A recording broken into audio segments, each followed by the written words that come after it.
Jornal da Manhã. Entrevista.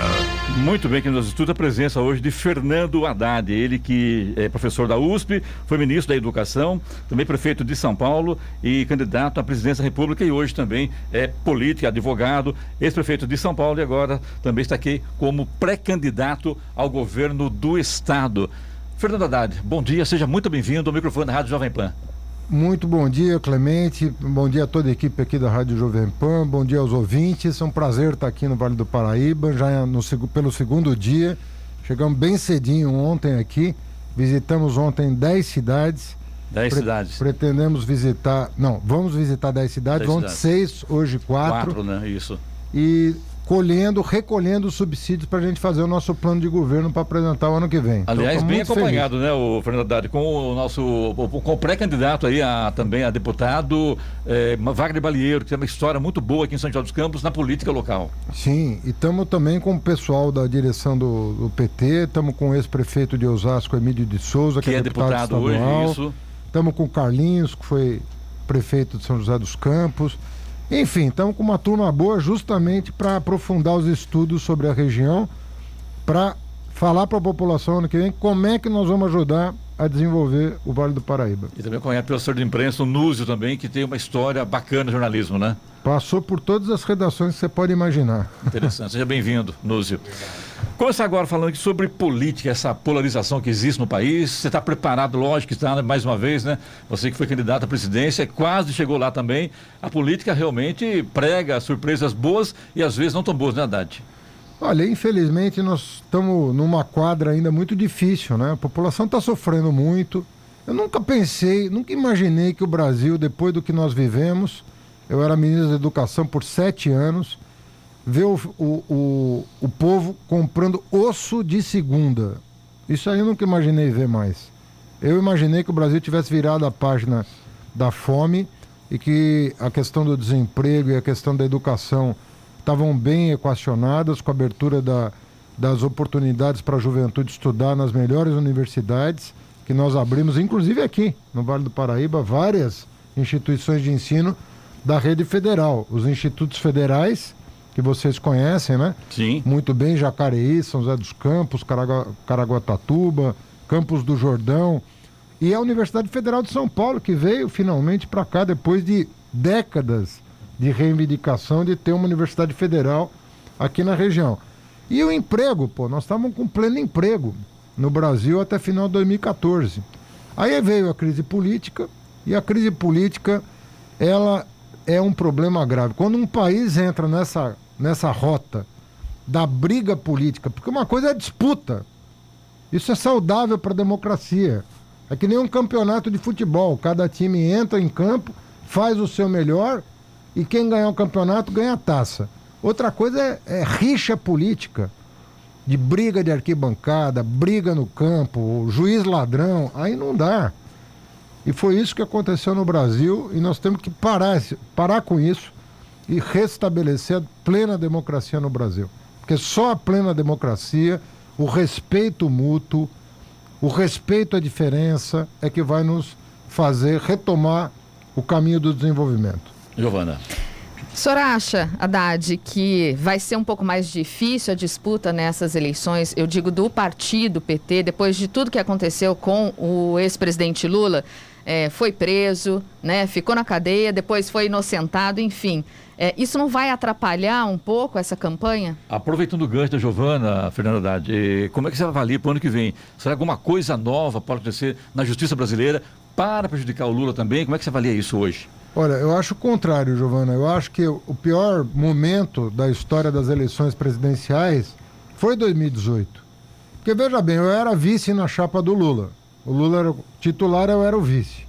Nós esperávamos que as autoridades eleitorais do Brasil fossem acatar a recomendação da ONU de não tirar o nome do Lula da urna, deixar o povo escolher. Se o povo quisesse escolher o Lula, com todas as acusações que estavam sendo feitas contra ele, era um direito do povo soberano escolher ainda assim o presidente Lula. O TSE achou por bem não acatar a recomendação da ONU. Na minha opinião, foi um grande erro, porque estava evidente que o Sérgio Moro estava fazendo política. Era claro que ele tinha pretensões políticas eleitorais, que ele só estava esperando o momento de largar a toga para entrar na política. Nós dizíamos isso na época. Eu falava, esse cara está fazendo política. Um juiz não pode fazer política. Um juiz não pode decidir com base nas suas preferências ideológicas. Mas, enfim, o mundo aí, a elite se calou diante disso, essa que é a verdade. Tiraram o Lula da disputa. Eu tive 3 semanas para fazer uma campanha presidencial de primeiro turno e mais 3 semanas para fazer uma campanha presidencial de segundo turno. Eu tive 6 semanas e ainda assim, só com 6 semanas, cheguei a 45% dos votos e se me desse mais 2 semanas era capaz de eu passar o Bolsonaro. A gente teria salvo aí 500 mil de brasileiros se isso tivesse acontecido. Agora o que vai acontecer? A questão do Moro está definitivamente esclarecida. A justiça já decidiu que o Moro não agiu como juiz, agiu como político. Tanto é que a TV já anunciou a sua filiação ao Podemos. Claro. E vem. Agora eu te pergunto, Haddad, numa disputa eleitoral entre segundo turno, entre Lula e Sérgio Moro, como fica essa disputa, hein? Na sua opinião? Eu não, e olha, por que você não, candidato a presidente? Você que quase chegou lá, e por que você não, candidato a presidente, ao invés do Lula? Clemente, depois do que fizeram com o Lula, era até injusto a gente não bancar o nome dele. Ele está gozando de plena saúde, é um homem que está hoje na Europa sendo recebido pelos chefes de Estado da Europa, é o Pedro Sánchez que está recebendo ele, é a Anne Hidalgo, candidata a presidente da França, que está recebendo ele é cidadão parisiense, ele vai fazer uma palestra na Sciences Po, que é uma das principais instituições científicas da Europa, que concedeu a ele o título de doutor honoris causa. Nós não podemos prescindir do prestígio que o Lula tem no mundo hoje, porque isso vai poupar muito tempo. A hora que o Lula retomar as rédeas aí do país, nós vamos abrir canais comerciais, ambientais, imediatamente. Nós não podemos prescindir desse tempo, porque o nosso atraso é muito grande, o Brasil está muito isolado, entendeu? Então eu acho que, e a hipótese hoje, você fala até como cientista político, a hipótese do Moro destronar o Bolsonaro é muito remota. É remota, né? Por quê? Porque eles fizeram uma dobrada para eleger o Bolsonaro. Como é que o Moro explica agora ser oposição ao Bolsonaro se o Bolsonaro só está lá por causa do Moro? O Bolsonaro só é presidente da República por causa do Moro. Não tem outra explicação. Então como é que o Moro vai dizer agora que não, está tudo errado, o que ele fez de 2016 para cá, que deu nessa lambança toda, como é que explica isso para a população? Então eu acho que ele tem algum prestígio, ele provavelmente já está em terceiro lugar nas pesquisas, mas não acredito que ele tenha fôlego para chegar a 20% de intenção de voto, até porque muito despreparado do ponto de vista do conhecimento exigido para governar o país.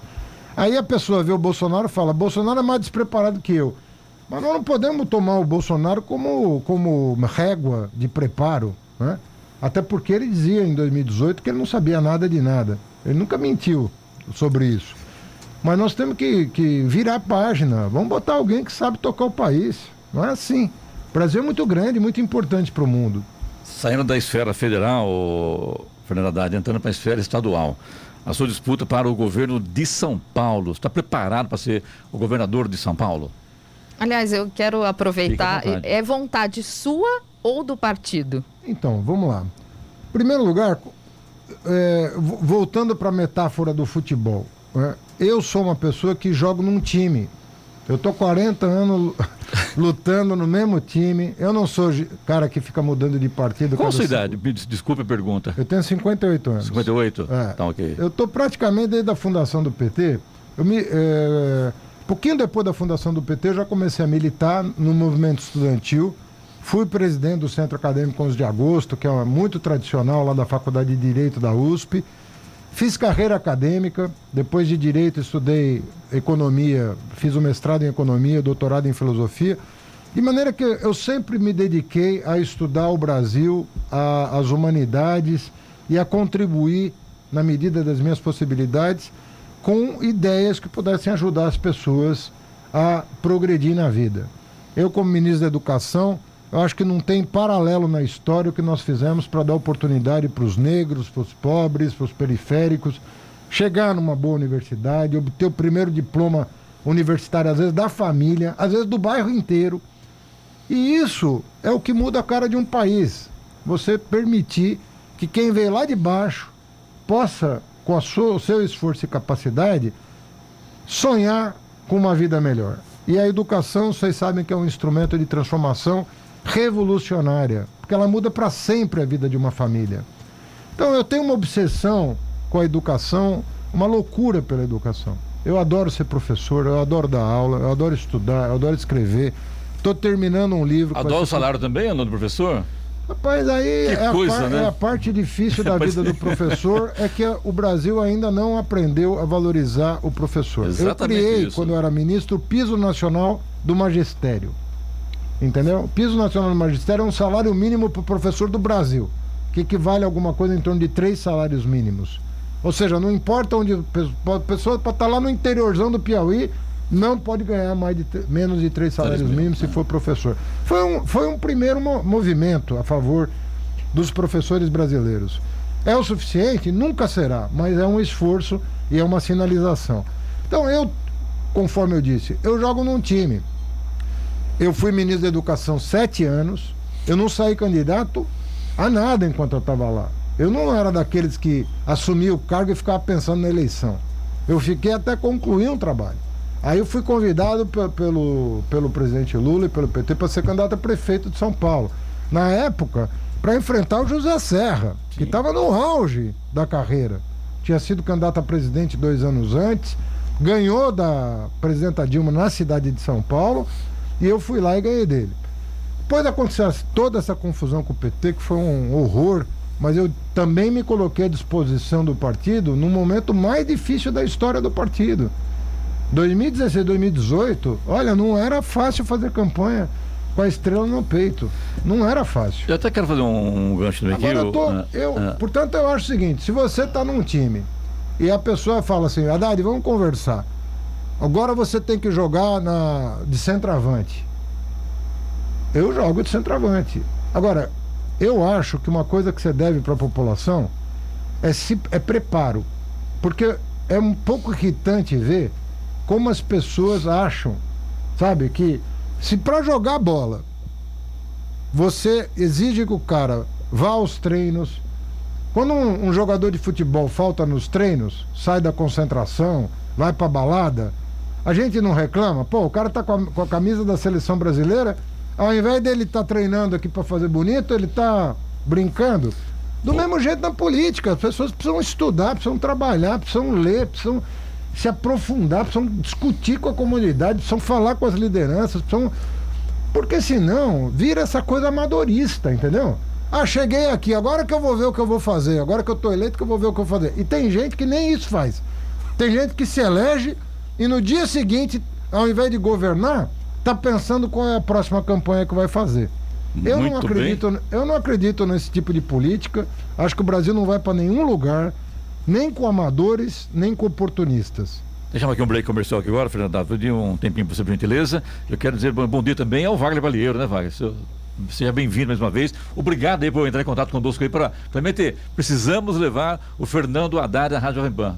Está aqui o Fernando Haddad hoje conosco, hoje ao vivo aqui no Jornal da Manhã da Rádio Jovem Pan. Bom dia a toda a equipe aqui da Jovem Pan, bom dia Clemente, a todos os ouvintes. É uma alegria nós termos o Fernando Haddad caminhando conosco aqui no Vale do Paraíba. Hoje, uma agenda grande aqui em São José, Jacareí, Caçapava, Paraibuna, com uma plenária que vai terminar lá na Câmara Municipal a partir das 19 horas. E fazer esse debate muito importante da política com P maiúsculo, né? Uma política que transforma a vida das pessoas. Então, é uma grande honra estar conosco aqui durante esse dia todo aqui, falando, resgatando tudo que já foi feito, mas também propondo caminhos, que é o mais necessário hoje para a nossa população. Todo feriado estará na Câmara de São José dos Campos exposição sobre a história dos 40 anos do PT, aberto à visitação, é isso, né, Wagner Balieiro? Exato. A partir de hoje, até durante todo o feriado, nós teremos uma exposição da história do Partido dos Trabalhadores, com vários painéis aberto aí a visitação da população durante esse feriado, né? Sábado, domingo, segunda-feira, para quem quiser visitar e conhecer um pouco da história do Partido dos Trabalhadores, uma história muito bonita que mudou a vida da população. Na Câmara de São José dos Campos, é que falou agora o Haddad, né, Haddad? 40 anos de PT, né? Já é um bom tempo mesmo, né?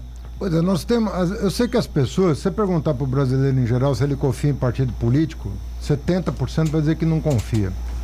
Isso é uma medida do trabalho que nós temos que realizar, de fortalecer a imagem e construir a reputação das agremiações políticas no país.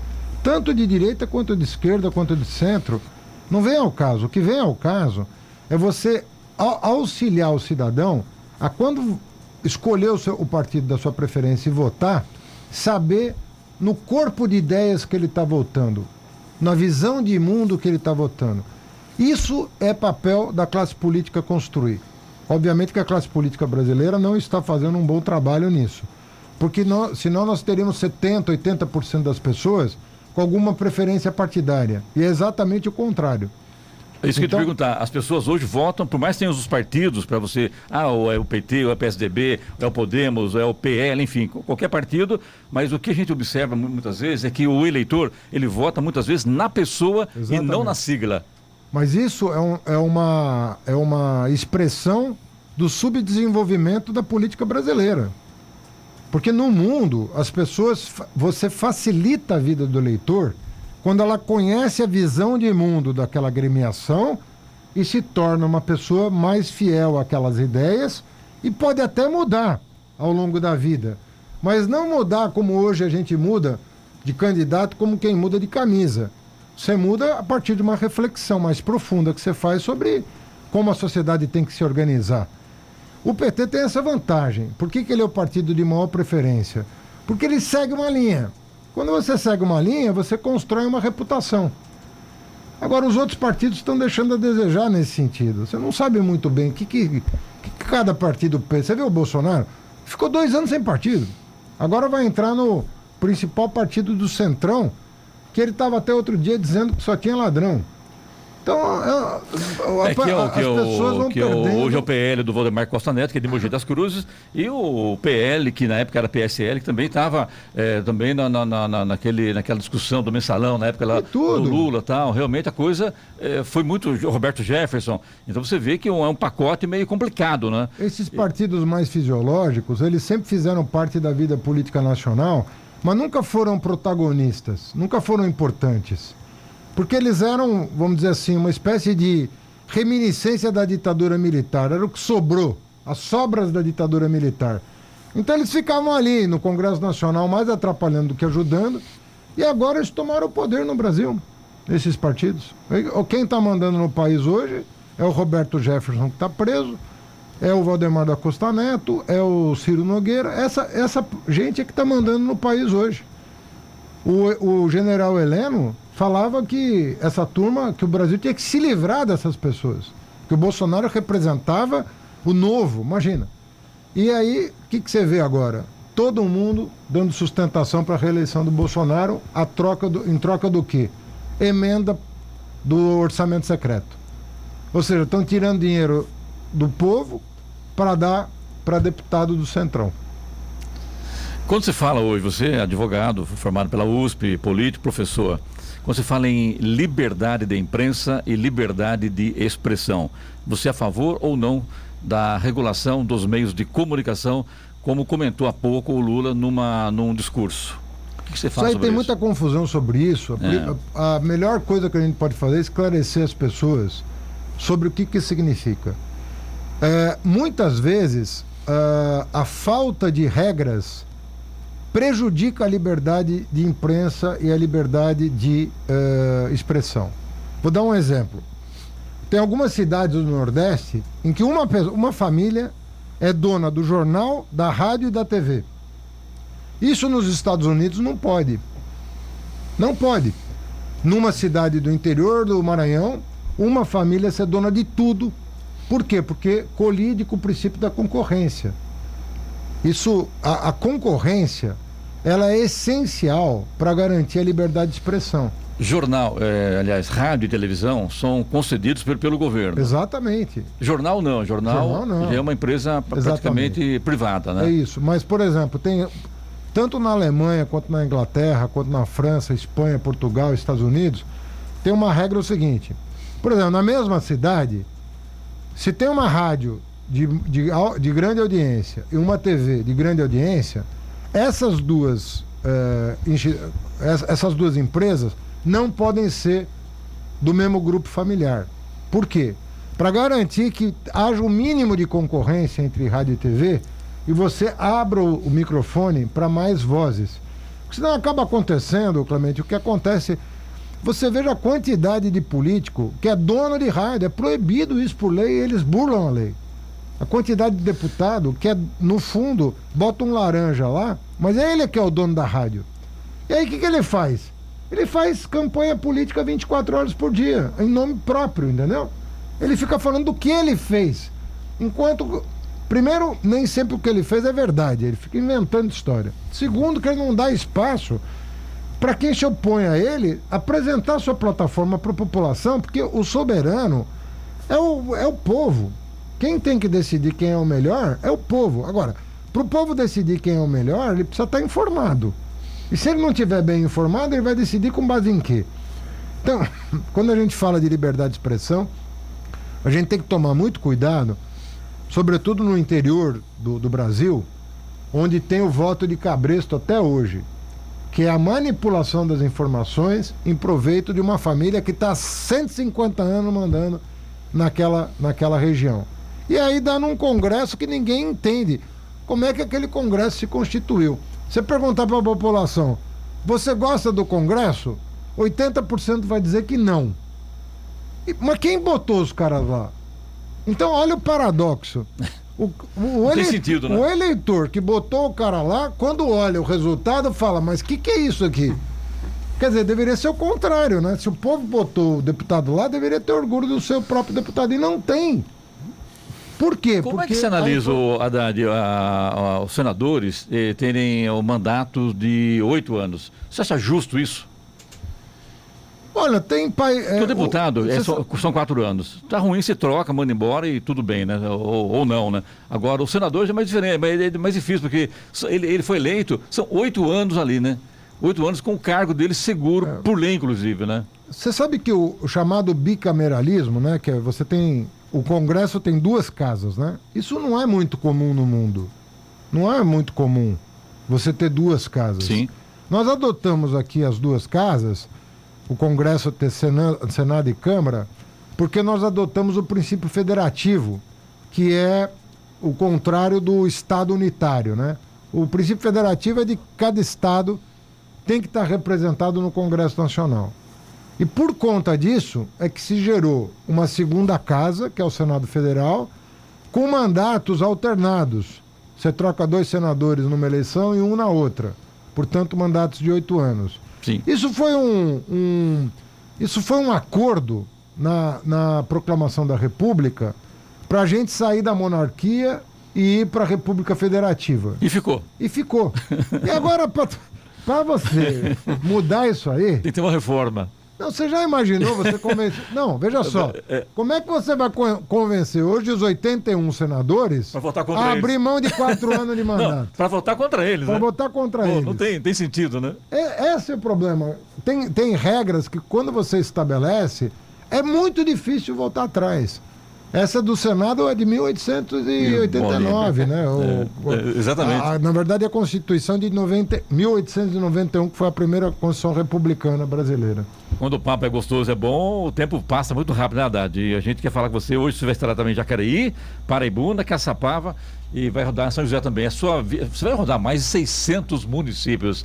Essa primeira passagem para esses municípios já é para você buscar votos, para você conhecer o município. Qual a sua intenção para fechar aqui essa entrevista com você hoje? Clemente, eu estava te dizendo que eu não gosto nem de político amador, nem de político oportunista. Eu acho que quando você quer fazer um trabalho bem feito, você tem que se dedicar, estudar com antecedência. Nós não estamos em ano eleitoral, não é hora de ficar pedindo voto. A hora agora é de ouvir as pessoas, estudar o orçamento, estudar os órgãos estaduais que estão aí em petição de miséria, estudar as políticas públicas do Estado. Aí sim você vai chegar no ano eleitoral, vai fazer uma proposta consistente, e se você ganhar, você não vai fazer estágio. Você começa a governar dia 1º de janeiro de 2023. Isso. Porque a pior coisa do mundo é o cara que vai ganhar para fazer estágio no governo do Estado. Isso aqui é um país. A gente tem que ter responsabilidade de entender que São Paulo é um país. Então você tem que tratar isso aqui, uma equipe, por exemplo, se amanhã vier a me candidatar, ganhar a eleição, você tem que saber que o secretariado do Estado de São Paulo tem que ser um secretariado ministerial. Porque se trata do tamanho de um país, de orçamento de um país. Aliás, tem muitos PIB países hoje que são muito menores do que o Estado de São Paulo. Muitos, a maioria. Sim, sim. A maioria dos países do mundo são menores do que o Estado de São Paulo. Então como é que você vai tratar de forma amadorística ou de forma oportunista? Que é aquele cara que ganha a eleição e já está pensando em concorrer à presidência da República no dia seguinte. É verdade. Não dá para ser assim. Olha, isso cansa, porque as pessoas estão precisando de resultado concreto. Você precisa cuidar da vida das pessoas.